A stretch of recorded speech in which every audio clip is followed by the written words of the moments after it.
Thank you, Madam Speaker, for giving me this opportunity. Madam Speaker, I'll be very brief. Madam Speaker, I know several members have spoken to the issue of amendment of the National Youth Authority Act. And Madam Speaker, I just wish to disagree with the members. I remember Honorable Sakaja is the one who brought the bill, and the reason that he brought it then was because of a concern over the issue of youth unemployment. And we do agree and acknowledge that there are very many people who are not in the youth age bracket that are not employed. As a matter of fact, we know very many people who have qualified as teachers and have retired without even being employed as teachers with TSC numbers. But Madam Speaker, having said that, the greatest challenge we are facing in the country is youth unemployment. And you can see with the rising cases of insecurity, of violence, of theft. As a matter of fact, in my own constituency, I think yesterday, there's a woman who was abducted at a market called Ogongo Market. Madam Speaker, last week, a boda rider was killed. The wife who had just given birth recently, she was just 15 days after giving birth, was raped, was gang raped by these guys. And these people had already stolen his motorbike before and were coming for his second motorbike when they killed him and raped the wife. And Madam Speaker, the reason why you find this kind of situation is because we have very many idle youth. They have no opportunities in life. They become desperate. They become thieves. And because of that, they even get into all other evil activities. So if, Madam Speaker, we again open it up to all unemployed people, the challenge that we have seen in this country is that sometimes we think common sense is common, but it's not that common.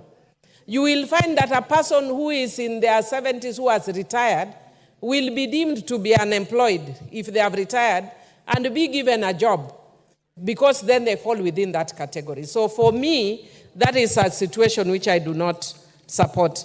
I also support, though I support the amendment to the Copyright Act, and especially the inclusion of equitable remuneration of performers and producers of sound recordings, and Madam Speaker, including collective management organizations towards the authors and performers.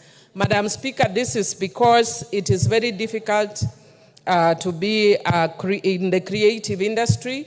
Madam Speaker, I speak as an author and I know what it takes.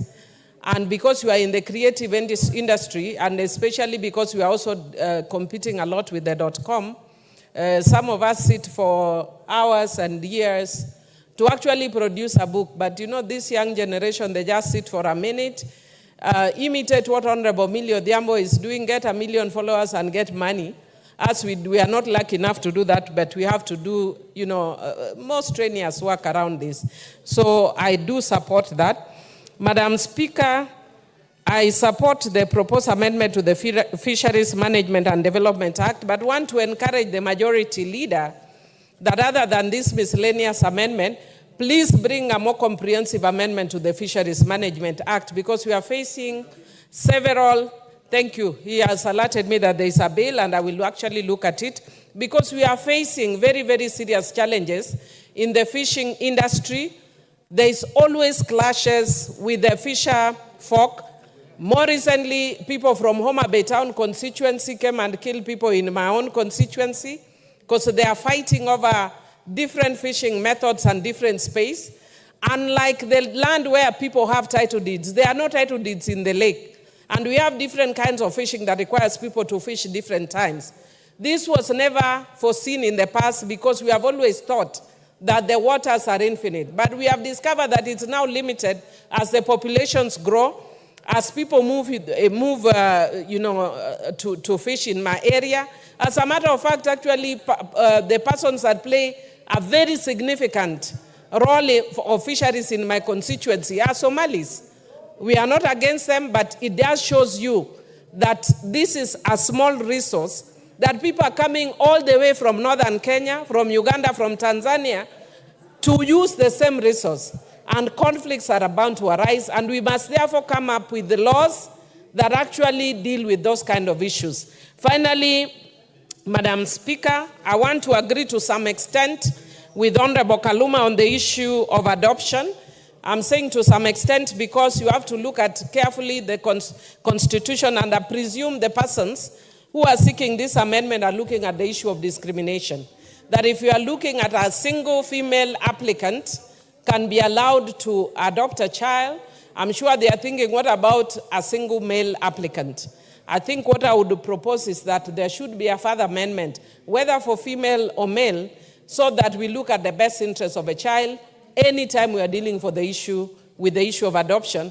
Because, Madam Speaker, we have very unique and special circumstances relating to children in adoption spectrum. And Madam Speaker, as a person who actually brought the bill on counter-trafficking in persons, as a consequence of being the director of the Cradle the Children Foundation, then, I'm not the director now, and I dealt with many cases of trafficking, one which even forced us to exhume a body to confirm whether one of the children was actually a child to the parents or the alleged parents. And Madam Speaker, because of that, if we want to stem that, it is important that we stem the issues of trafficking in persons. Honorable Ichungwah, you know you cannot harass me here. I know you have missed me. But if you want me to deal with you, I will deal with you perpendicularly. Sorry, but I don't want to deal with you today. But Madam Speaker, I just want to indicate that because of that, I do support, but I would be supporting with the proposed further amendments, that you must look at unique circumstances and situations relating to specific children and their circumstances. I support with amendments. Honorable Ichungwah, Honorable Millie says she's in a good mood today.